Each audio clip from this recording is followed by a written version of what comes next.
This is Austin Real Estate Investing. Austin Real Estate Investing. We'll be discussing real estate investing in Austin, Texas, and bringing you experts from all different sectors of the real estate game. Your host, Jordan Moorhead, is a real estate agent and investor in Austin and is here to help you get started or to build your portfolio and explore new strategies. Hi, this is Austin Real Estate Investing. This is Jordan Moorhead. Today I have John and Buddy here, a partnership who are real estate investing in the Austin area, and they're going to tell us all about that. How's it going, guys? Doing awesome. Great. So could you guys tell me a little bit about what you do and how you met and how you got involved doing this together? Sure. Go ahead, buddy. Well, John and I actually met in a Bible study group that where he was at that point looking for somebody to partner with, and started talking. And after probably a couple of meetings, we decided it seemed to be a good fit, and that's what started our journey around 2013. Nice. Were both of you separately investing in real estate before you met? I was not. Never in my life. Buddy, what about you? Yeah, I was. I've been involved in real estate since around 2009, but unfortunately, 2010 went through a divorce, so they kind of stopped it for a bit, and then picked it back in 2011, flipping my first house and all, and then going from there. And then when I met John, I was in the middle of doing some, but he's got a lot of marketing experience, so we just teamed up to let our synergies work for us. That's perfect. That's a perfect partnership there. Somebody's good at one thing and the other partner has a completely different skill set on the other side. So what is it mainly that you guys do together? What we do together or to get deals? What you do, what kind of real estate investing are you involved in? I'm sorry. Oh, no problems. We do rehabs, new construction in the Austin core. We do wholesaling as well, which is you do nothing or do a lipstick rehab. The way I define our hotel or lipstick rehab, if by the time we buy it, if we could rehab it, do all the work we can, and have it on the market within 30 days, I consider that a hotel or a lipstick rehab. Or we do nothing to it and sell it. We don't need as greater margins for that. We've done loan assumptions or subject twos with wraps. We're not really big in being landlords. We have been, but we just sat on them for a couple of years, let it appreciate, fix them up, and sell them. We've done some minor commercial stuff. We passively invest in senior living and major apartment complexes, and we do little subdivisions out in the country as well. We cut up land and sell off the lots, or just improve the land. Put a septic and taps to it, and clean up the land and sell it. We even rehab manufactured homes out in the country as well. Oh wow! So it sounds like you guys are in a little bit of everything.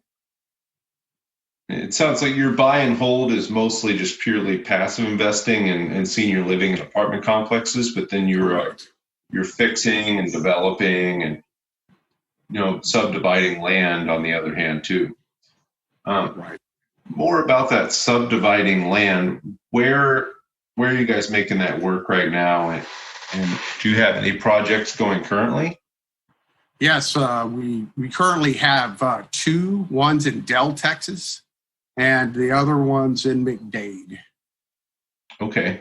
How does that work? So you just buy a big chunk of land and then you subdivide it, put septic in? Not necessarily. The one in Dell, Texas, it's just 3 acres, but it was a perfect rectangle. And just like my phone here. And one road comes here and another road comes here. And we just divided up into 3 lots this way, 3 1-acre lots. And that's currently what we're doing. What we're doing is just putting taps on it, and that's it, and cleaning it up. But it's been a process dealing with Panalonia water.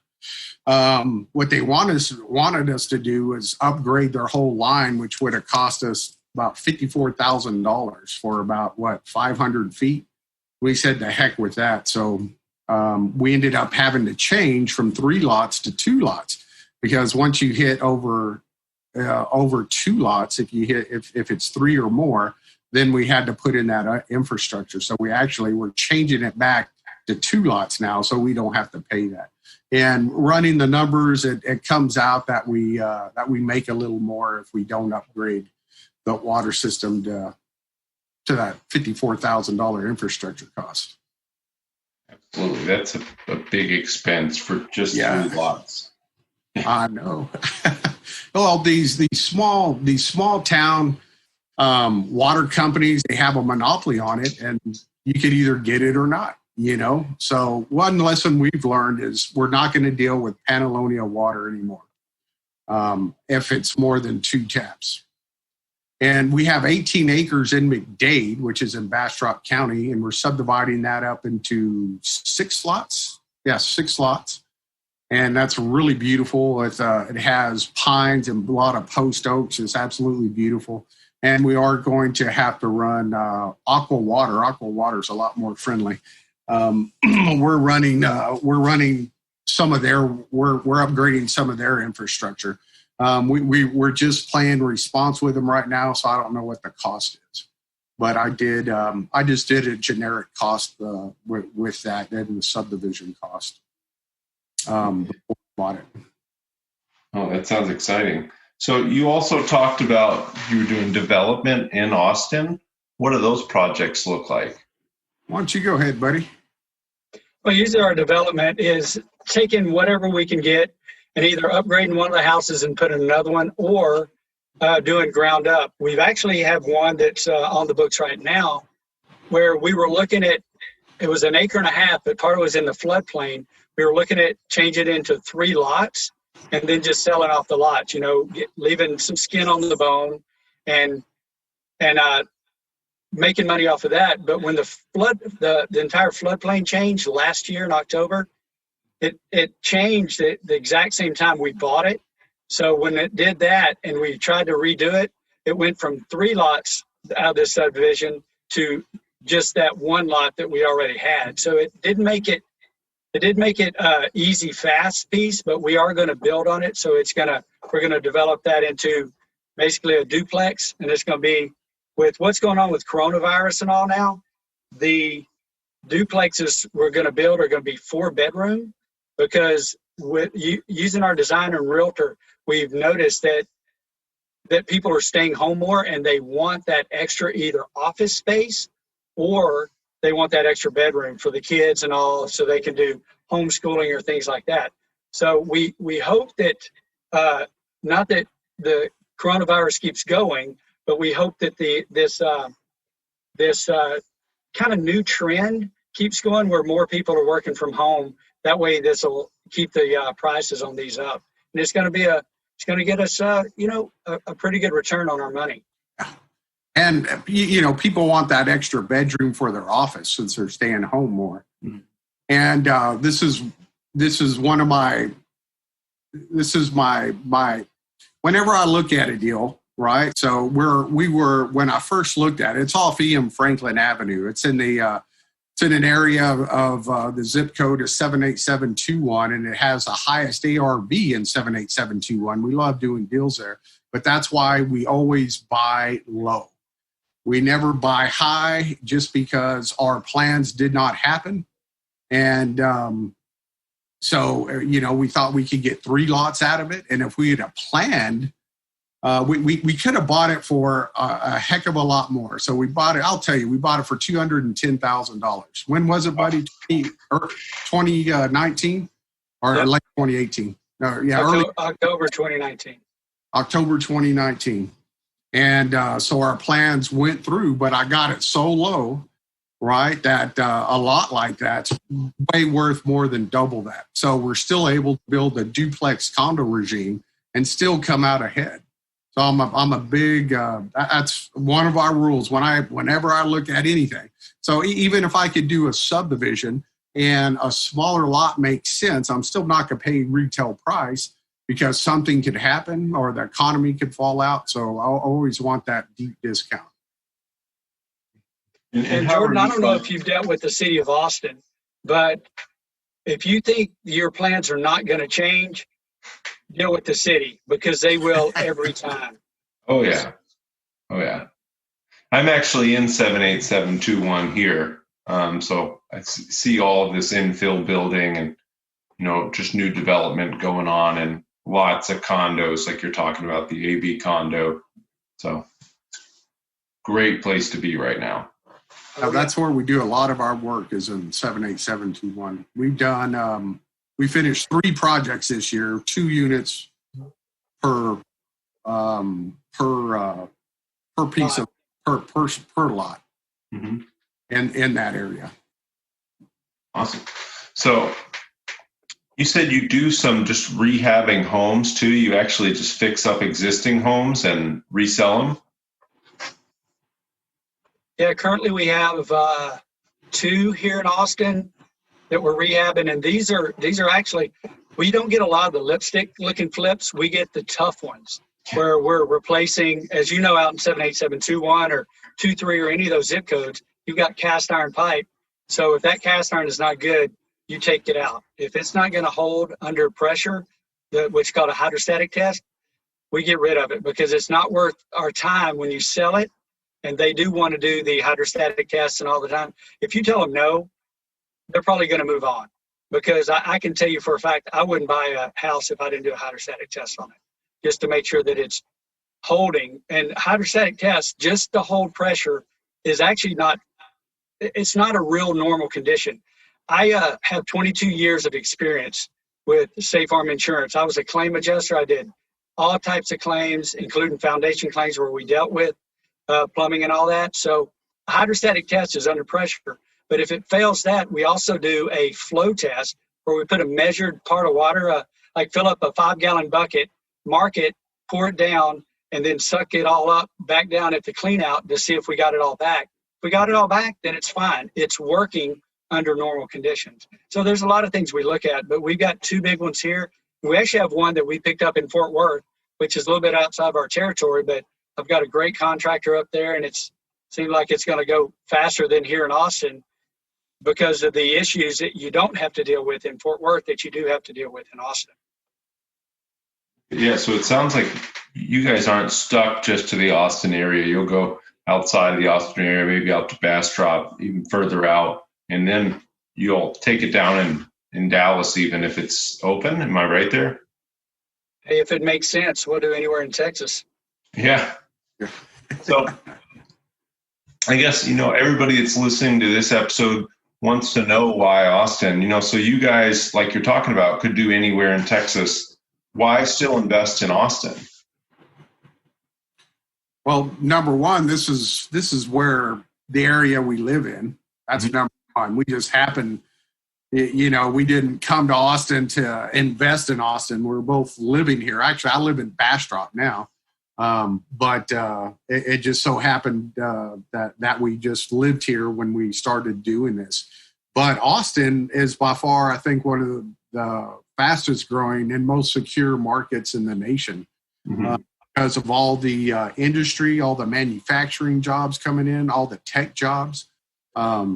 All these different companies are moving in here. Of course, Tesla's moving in, the Tesla factory. So according to all the, economists and people that watch the market tightly, they all say that Austin's the best place to be. And back during the recession of 2008, 2009, I saw an economist said Austin only suffered 1 week of recession, just 1 week compared to the rest of the nation. And even Texas is phenomenal. Yeah, we've got a very recession-resistant economy here, and I think that's something great about Austin. And there's just not enough housing, so the housing demand's there. Oh, yeah. Yeah, I saw a stat recently that even though builders are building as fast as they possibly can, they're only keeping up with half of the demand for new homes.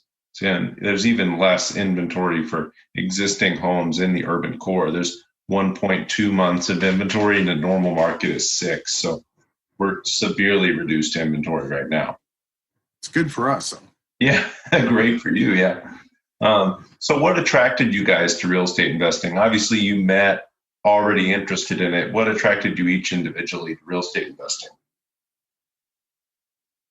Well, you go ahead first, John, and then I'll jump in after you. Okay. Well, back in 2008, 2009, I kind of hit bottom spiritually and in every way. And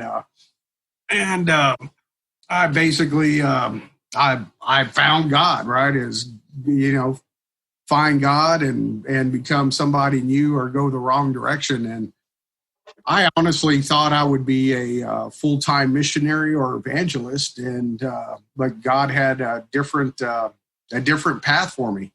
And the crazy thing is, Jordan, that I had prophesy over me that I was going into business and specifically into real estate and real estate development, which I'm like, no, I've owned my own business before. And I didn't want anything at all to do with it. All I wanted to do was seek God and to do his will, because, God's the greatest gift I could ever have. And anyway, just everything lined up. This my brother owns a civil engineering firm, and I mentioned to him back in like 2010, I might be interested in rehabbing houses, and I wanted to actually do the work myself. And I was like, no, I'm not going to do that. And then all out of the blue in 2013, my brother talked to his VP in San Antonio, a guy named Dodd Nizer. And he was rehabbing houses, and he was retiring, and he's going into full-time ministry. And the crazy thing was, I didn't know I was going into full-time real estate. So I was kind of in ministry, and I was going into business, and he's leaving business, going into ministry. So we met, and we basically got along real good. He was on fire for God and me, and he said, hey, the reason your brother wanted me to talk with you is to talk to you about rehabbing houses. And we talked some about that, and he told me about Ron LeGrand and this CD that he watched, and he taught me the formula of 70% of the ARV, the after repair value, minus repairs. That's how you find them. And we're both like, yeah, we both thought we became real good friends. We both thought that I wasn't going to go into it, and sure enough, I lost my job. Just everything lined up. And then I was like, okay, God, if I'm gonna go into this, I don't want to do what I was doing, and I didn't want to go back to corporate America. And I was like, I need some help, And the crazy thing was, I was in a Bible study already before I even prayed some prayer. And Buddy was there, and come to find out, he rehabbed houses. And then everything lined up. I studied the Ron LeGrand CD for about 2 weeks, and I went out and started doing it. And it took about a month and a half. So I started studying in August and really started moving in September. Then at the beginning of November is when I started getting deals. And I got 121 Franklin Street, which Buddy and I partnered on. We did a new build there. That's in 78704, and I got that for $115,000. Oh, wow. In 2013, that's still a good deal. And I just ended up getting like 4 or 5 more. And that's how I met Dan Castro. This other title company wasn't responding to me, so I yanked all my contracts out and hooked up with Dan Castro. And Dan Castro took my calls, literally. When I'm writing a contract at 6 o'clock in the evening on a Sunday night, that dude took my calls, which I'm real grateful. He helped me a lot. And then that just happened from there. I did my first year. I made about $30,000 more than I did at my previous job when I was working at Dell, and I made decent money there. And we just went up from there. That's awesome. How about you, buddy? Well, as you heard a little bit earlier, I've done 22 years. That's funny. 22 years in the corporate world with State Farm, but I was a claim rep that I dealt with, everything from hurricanes to tornadoes to whatever. So I've been on over 3,000 roofs. I used to be able to identify a roof by standing on it. I could tell you who the manufacturer was and what the color was and how the roof was within 2 years. I mean, I've done so many roofs, and I love houses. I just love them. And then I got into the underwriting portion of it, and then back into claim rep for another 7 years. And then my last part, I was training all the claim reps in the state of Texas and traveling up as a team of 5 claim trainers up to our Bloomington, Illinois office and teaching everyone how to estimate houses, to put them back together, the different pieces of the house, and also how to deal with policy. My first actual rehab was a burned house. The entire roof was gone, most of the second story and all that. And I actually partnered with a contractor that I knew from my State Farm days.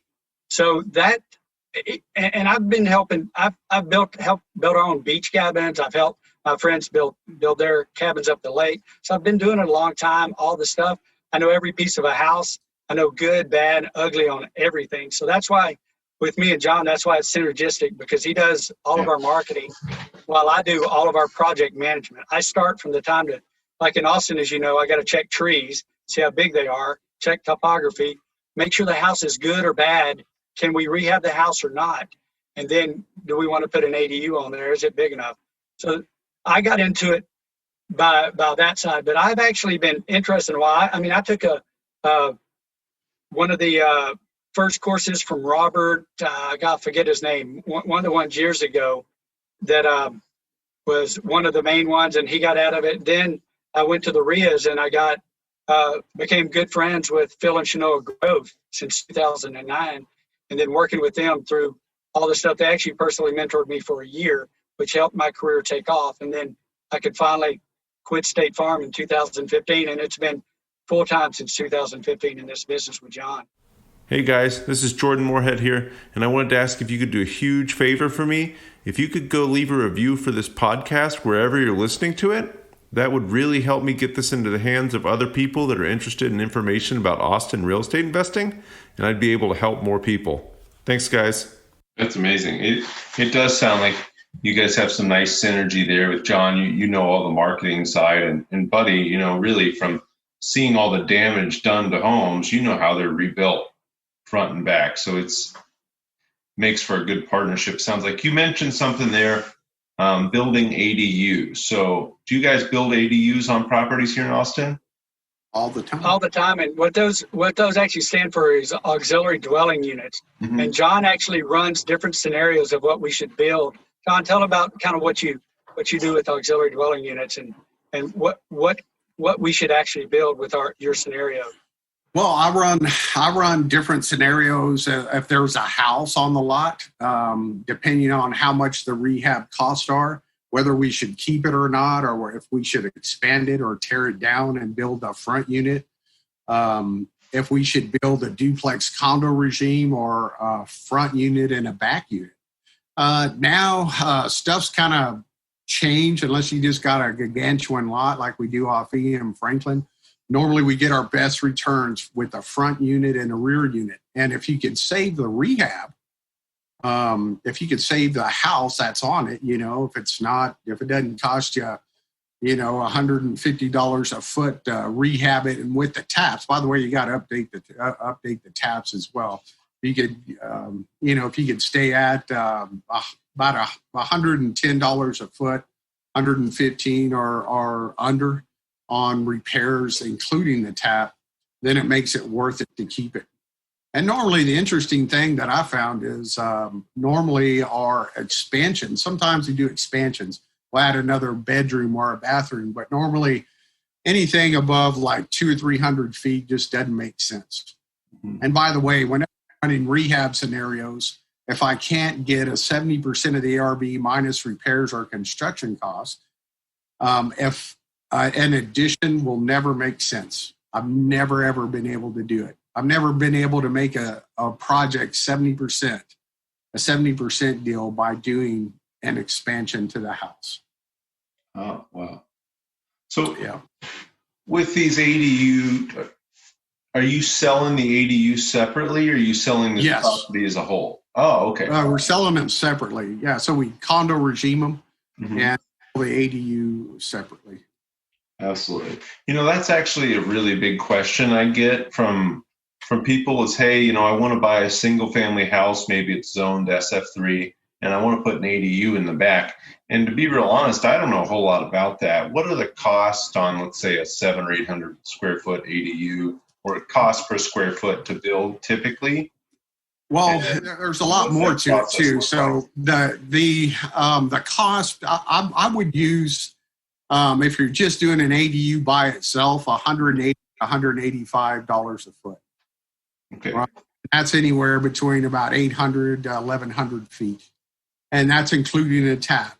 And if you have an ADU in the backyard, right, you're going to have to get a tap for that. You're going to have to upgrade the tap to the front house as well.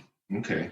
So you need a lot that's a minimum of 5,750 square feet, right? That's the rule. And you could build 15% of the lot size. How do you determine, how do I build an ADU? It's 15% of the lot size up to 1,100 feet. That's how you determine that. And you also got to watch out. You need to read the deed restrictions, even though it's zoned properly, right? SF3, but if the deed restrictions prohibit it, you can't do it. You could potentially get sued, or whoever you sell it to, and you'll have to have a clause in your title policy about that. Yeah, which would make it hard to sell to an end buyer, that's for sure. Yeah, if the deed restrictions prohibit it. A lot of times when we get our title work, we specifically have to ask for the deed restriction. Sometimes they just don't show up, in the regular title commitment. Sure. Sometimes you even have to look at the plat. Sometimes they have deed restrictions on the plat itself. Oh, wow. So, it sounds like you guys have done all the different kinds of deals. I know we always talk about all the great deals we have, but, what's a deal maybe you've learned some lessons on that you could pass along to our listeners here? Go with Denfield, buddy? I'll start with Denfield. Yeah, I'll start with them because you can learn a lesson on every one we do. Yeah.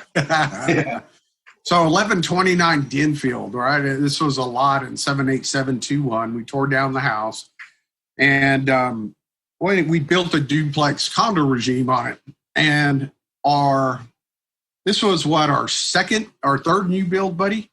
So we did 121 Franklin, and then we had 1133 Brookswood and 1129 Denfield going on at the same time.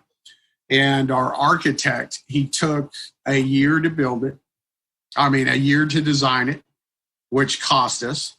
And also this guy messed up on framing. He forgot to make room for all the HVAC ducting work. So we had to redo a lot of framing. And while our plans were in the city of Austin, or right before, our architect said he already submitted it, but I don't know. The floodplain changed. Oh, wow. Had to build our foundation 1.5 feet higher, and that cost us an extra $30,000. And I don't know how much extra it cost us for the extra framing we had to do. And our GC, he took over a year to build it. So we're at 2 years. We paid $68,000 in interest, right? Hard money. Yeah. And plus that other $30,000, right, for the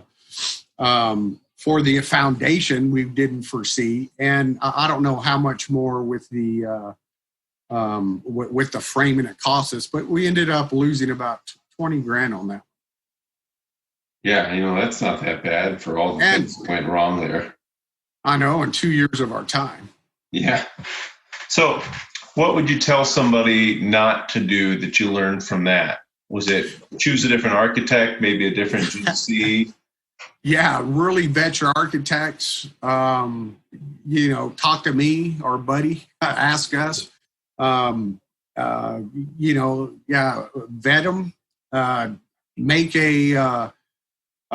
Make a contract with your contractor where if they don't start, if they put deadlines with them, they got to finish by, within 6 months. And then if they don't, you need to start hitting them heavy, and deducting out of their draws money that they have. Well, those are two things. And also, it would be a good idea even to have a contract with your architect to say that, he'd have certain milestones done within a certain amount of time as well. Yeah, that's huge. Especially when you're using hard money. Hard money is not cheap. It's called hard money for a reason. It can be really expensive. And when the time runs on like that, 2 years, I know a lot of hard money lenders won't even do that long. Did you run into any issues there?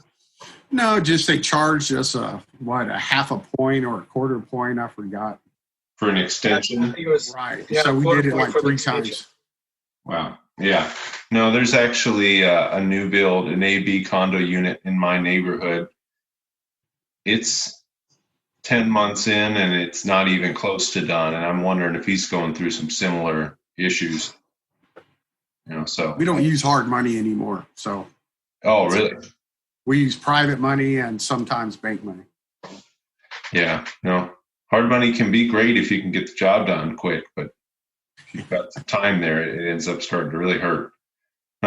So what's one thing you tell newer investors? Let's say people are looking to do what you guys do. They're going to develop or flip houses. What would you tell somebody? What's your one piece of advice? Well, Jordan, I have to tell you, I actually have 2 pieces of advice. Okay. One, get education. It's easy on the net. Now, you're not going to be able to get the in-depth education unless you get yourself a mentor, which I've done. Mm-hmm. And me and John have mentors. But get education, and 2, partner with somebody that knows what they're doing. If you don't know, partner with them. I've actually had friends come to me that they've told me, hey, I just bought this house. I said, why don't you come talk to me? I wouldn't have let you buy that house. And she ended up losing money. And I told her, yeah, you're going to lose money on this because there's no way you can bring it. You can't rehab it and do a good job and sell it for the price you want to do. So those are the 2 things: education and partner with people. Partner with the people that's done it before. And my thing is just do it. I did the Ron LeGrand's CD, and which is very in depth. And all it is 70% of the ARV minus repairs. And he taught how to market. I put bandit signs out, did driving for dollars. I couldn't afford. I had like $4,000, $6,000 in my bank account starting off. And, so I hand wrote letters. I mean, I probably drove every street and 3 zip codes. I just do it. I work Craigslist. You don't have to know everything. Get the high level stuff. Figure out what your costs are per foot for rehab or a new build, and just do 70% of the ARV minus repairs. Now I know in Austin you could wholesale for higher than that, but that's what a newbie would want to get it at or less. And just go do it. You don't have to figure it all out, or with a subject to the existing loan, or the way Dan Castro calls it, a loan assumption. Just get the high level stuff. Something like me, I want 30,000 in equity between the notes. If I'm putting a wrap and owner financing it, I'm going to want $300 a month in cash flow. Or for rentals, I have a 1% rule. That means if I buy it for $90,000 and I put $10,000 into it, so I'm at $100,000, I want $1,000 a month in rents. Just get these high level formulas and principles and just do it. You don't have to learn every detail. Once you have the deal, like what happened with me, the money and the expertise came. But it's all about finding that deal. Just do it. And when dealing with people, just be a good human being. Just treat others nice, your partners nice. Treat the people you're buying it from. A lot of people are in distress. I've had people cry with me, and I've prayed with them, and they've been in some hard times. And I've had, I think, 2 people say, I've been praying for somebody like you to show up. Are you an angel of God? Are you an angel of God? And I had this one lady, she just kept repeating that, and she made me cry. But I helped her out of a foreclosure on a Saturday, I found out, and is going into foreclosure that Tuesday. And just treat them right. A lot of these people that I found in great distress, I could have got a lot better deal. I could have taken a lot more advantage of them. But if I hit my 70% minus repairs, I'm good with that. Yeah. And just treat people good. The big man upstairs is watching. Yeah, absolutely. No, I think you have to treat everybody with respect, and that's going to come back around if you do it in the long run. You mentioned wholesalers, and I think dealing with realtors or brokers too is you need to have these rules of thumb, and you need to have some high level knowledge. You don't need to know everything, but don't believe the wholesaler or the realtor or the broker and the numbers they're giving you, because they have an interest in selling this property. So Right. really important to know, hey, I need to get by the way, 98% of all the wholesale deals I get are pure crap to me. People buy, but hitting the margins we want, it doesn't happen. And I've never ever bought a rehab online or from some broker or some real estate agent or cruising the MLS myself. Now, I have bought lots around the February time frame. Everything seems to slow down, and I've seen it on the market for, since the previous July, and then I started doing low offers. And I picked up some new construction deals like that, but never a rehab. Yeah. No, I think it's really, you have to look out for yourself, and you have to know those things no matter who you're dealing with. And yeah, the wholesale deals I see, they're called wholesale, but 99% of them are pure garbage. They're not any good deals at all and that's okay. If I get 1% of the deals I see, I'm still going to do pretty well. I don't know, but I think it's about repetition over and over, going after it. I get about 1 or 2 wholesale deals a year. Pretty good. Yeah, it's not bad. So you guys have been at this for a while. How many years now? What's it, 7? Yes. 7 or 8. What's your 7 with our mindset for your partnership? Okay. What's your best mindset advice to keep a healthy partnership going and just continue to go year after year for an investor that's looking to do what you're doing? Well, I think be thoughtful of others, and everybody has a down time. I think not everybody doesn't perform at their top, level all the time. There's been, times where I haven't, our buddy hasn't, and we trust each other. I mean, we don't have to do JVs on every project. I mean, our words are bond, and we're going to do what's right and fair. And that's how we get along. We're going to try to do the right thing and the fair thing. We've had a few arguments, but not a lot. We're just always we're going to do what's right, no matter how painful it is.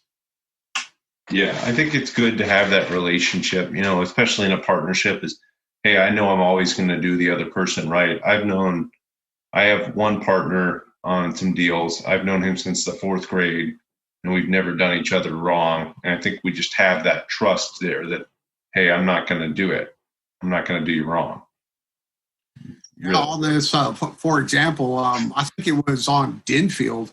I was reading the numbers wrong, and I had my bookkeeper check it. But I thought I owed Buddy $60,000. And I read it wrong, and I was like, oh my God, I don't want to pay this, because that year we already we didn't do so hot. And I was like, man, I don't want to do it, but it's the right thing.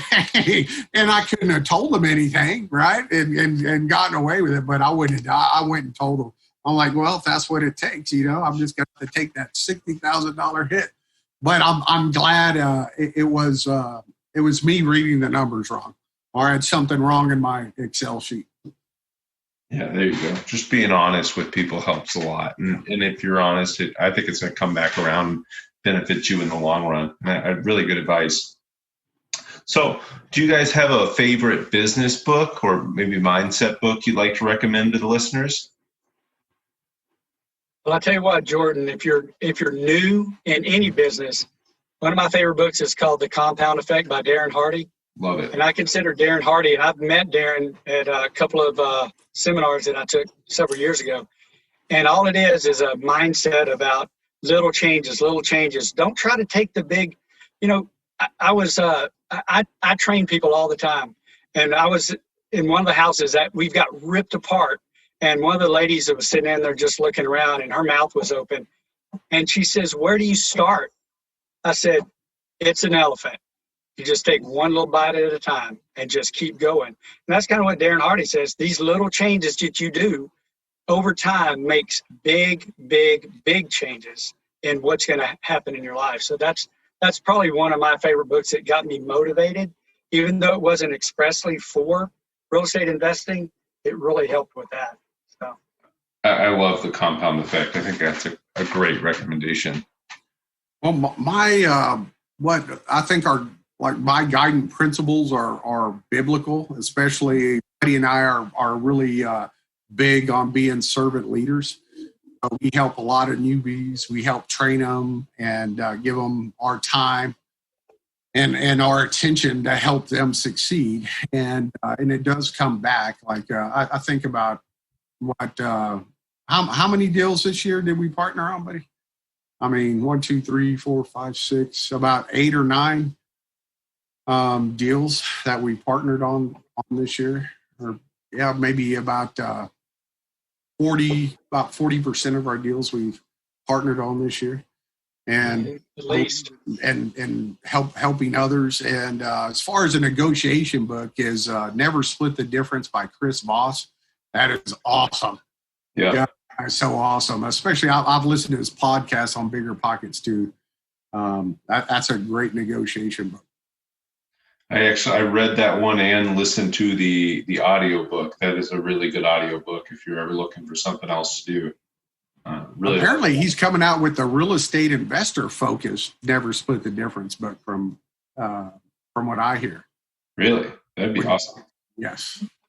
So you're talking about you guys do partner with other investors too? all the time. Okay. So I guess. John, how many deals? Well, actually, every deal except for one we've got going right now, we're partnered with somebody else, and we just look at how much, who's doing what. I mean, because a lot of people go, well, how much are you going to give me? Well, let's see who's doing what. I mean, the deal's worth something. Running the deal's worth something. Selling the deal, vetting the deal, bringing the money. There's a lot of things that are different pieces in it. And we try to be fair with everybody to make sure that, number one, they're making money. And a lot of times we look at maybe give them a wholesale, especially if they find it, give them a wholesale fee up front and then keep them in the deal so that they make money on the back end too. And then they stay in the deal so they see what's going on. They see how we plan. They see what we do. They see which steps we take so that they can replicate that even on their own if they don't want to partner with us in the future. Sure. That's awesome. So how can people get a hold of you to learn more about maybe partnering with you? Let's say their neighbor's house is a house that they've talked to the neighbor and the neighbor wants to sell it and, it's a great deal. How can they reach out to you guys and learn more about that? They can call me at 512-771-3752. You can email me too. It's my last name. I don't know if you guys can get this. John, John, my middle initial J, and my last name Leindecker, LEYENDECKER @gmail.com. And of course, they can find both you on the Investor Underground on Facebook too. Right. So, Correct. A great place. And I know people run into houses all the time that they can't do anything with. And it sounds like you guys are the perfect people to partner with. So if you've got a deal, reach out to John and Buddy. John and Buddy, one last question here. What is your favorite restaurant in Austin? And you can each answer this one. John, you want to go first? Yeah, for me, I think overall atmosphere, priced, and food level, man, I love Java Cafe. The Java Cafe in Austin off Metric and the one in Round Rock, I've had well over 100 meetings there. It's just good home style food, great atmosphere at a cheap price, $10 a plate. They're really good meals. So yeah, I like to eat at fancier restaurants, but I'm not going to do that every meal. Even though we make a good living, I'm still not going to. I'm still too cheap to eat at super nice places all the time. Oh, absolutely. Buddy? Well, he Java Cafe is really good. I love Cabo Bob's. It's another place. It's a local Austin restaurant that's quick and they make their own stuff. But my favorite restaurant here in Austin is probably Lenoir. It's Lenoir, 1807 South First. Todd Duplichan is the chef owner, and man, that his food is fantastic. It is great for date night. So if you're going to do that, get a reservation, go out there. I mean, they're still on, I think they're just doing outside service right now, but when they go back inside and get all their stuff done, it's a really good food, and it's not the highest and most you can spend, and it's not the lowest. It's a medium high level. So it's really good. Don't take somebody out on your first date to Java Cafe. Probably not even on your maybe third date. Good meeting spot, maybe not good first date spot. Right. Yeah, there you go. It is. All right. John and Buddy, thank you so much for coming on today. Absolutely enjoyed every minute of this. Just a great level of experience. Anybody that is looking to partner on a deal, reach out to John and Buddy, and I'm sure they'd love to look at your deals. Awesome. Yeah, thanks, Jordan. All right. Thank you.